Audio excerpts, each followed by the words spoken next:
اگر کوئی یہ سمجھتا ہے نا اللہ مجھے پریشانی دے رہا ہے، اس کو مجھ سے کوئی دشمنی ہے معاذ اللہ، تو حدیث میں آتا ہے پھر جیسا یہ گمان رکھتا ہے اللہ معاملہ ویسا ہی کرتے ہیں اس کے ساتھ۔ کتنے لوگ میرے پاس آتے ہیں مجھے کہتے ہیں یار مفتی صاحب ایک پریشانی کے بعد دوسری، دوسری کے بعد تیسری، پتہ نہیں اللہ کو میں ہی ملاؤں۔ یہ جو الفاظ آپ منہ سے نکال رہے ہو نا، تو حدیث میں آتا ہے اللہ تعالیٰ فرماتے ہیں انا عند ظن عبدی بی، کہ میرا بندہ میرے بارے میں جو گمان کرے گا میں پھر ویسا ہی ہوں اس کے ساتھ۔ اگر بندہ یہ سمجھے یار یہ پریشانیاں در پریشانی آ رہی ہیں، بس اللہ کی طرف سے مجھے صبر کرنا چاہیے، تو ان پریشانیوں کو اللہ اس کے حق میں نعمت بنا دیتے ہیں۔ اور اگر وہ یہ سمجھتا ہے کہ یہ پریشانیاں اللہ کی طرف سے مجھے نقصان پہنچانے کے لیے اللہ کو میں ہی ملاؤں، تو پھر اللہ ان پریشانیوں کو اس کے لیے نعمت کے بجائے عذاب بنا دیتے ہیں۔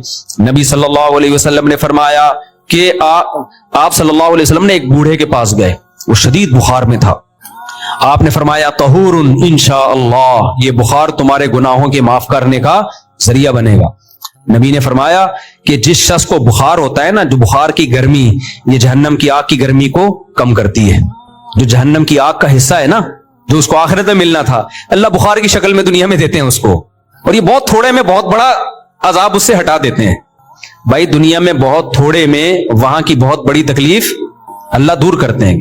یہاں بہت تھوڑا ہوگا وہاں بہت زیادہ ہوگا، اللہ کہتے ہیں وہاں کے بجائے یہاں تھوڑا دے دو تاکہ وہاں کے زیادہ سے بچ جائے۔ تو بوڑھا بخار میں تھا، آپ صلی اللہ علیہ وسلم نے فرمایا کہ اللہ کی طرف سے یہ معافی کا ذریعہ ہے۔ وہ بخار میں اس کو غصہ، اس نے کہا یہ مغفرت نہیں ہے، یہ بڈھے پہ عذاب مسلط ہوا ہے، اس طرح کے الفاظ انہوں نے کہا، نہیں بوڑھے پہ کیا ہے، یہ ایک عذاب ہے۔ تو آپ نے فرمایا ابھی عذاب ہی ہے، تمہاری اگر نیت یہ ہے کہ اللہ عذاب دے رہا ہے تو پھر اب یہ کیا ہے، ابھی اللہ کی طرف سے عذاب۔ تو اللہ نے فرمایا کہ جن لوگوں کی زندگی میں اللہ ہے تو وہ جلد باز نہیں ہوتے، مصیبتوں میں صبر کرتے ہیں، خوشیوں میں اللہ کا شکر کرتے ہیں۔ لیکن جن کی زندگیوں میں اللہ ہے ان کی علامتیں کیا ہیں، آگے اللہ نے وہ علامتیں بتائی ہیں، کیونکہ ہر آدمی کہتا ہے میں اللہ کو مانتا ہوں، کہتا ہے کہ نہیں کہتا، تو اللہ نے علامتیں بتائیں۔ فرمایا کہ یہ زبانی دعویٰ قبول نہیں ہے کہ تم کہو میں اللہ پہ ایمان رکھتا ہوں۔ جن کی زندگی میں اللہ ہے، جو اللہ پہ اعتماد کرتے ہیں، وہ سمجھتے ہیں مصیبت دینے والا بھی اللہ، خوشیاں دینے والا بھی اللہ، تو اللہ نے فرمایا کہ ان کی علامت یہ ہے الا المصلین، کہ وہ نمازیں پابندی سے قائم کرتے ہیں۔ جو آدمی 5 وقت پابندی سے نماز نہیں پڑھتا اور کہتا ہے میں اللہ پہ ایمان رکھتا ہوں، یہ خالی پیلی کا دعویٰ ہے، اندر سے کھوکھلا دعویٰ ہے، اس دعوے کی اللہ کی نظر میں کوئی حقیقت بولو نہیں ہے۔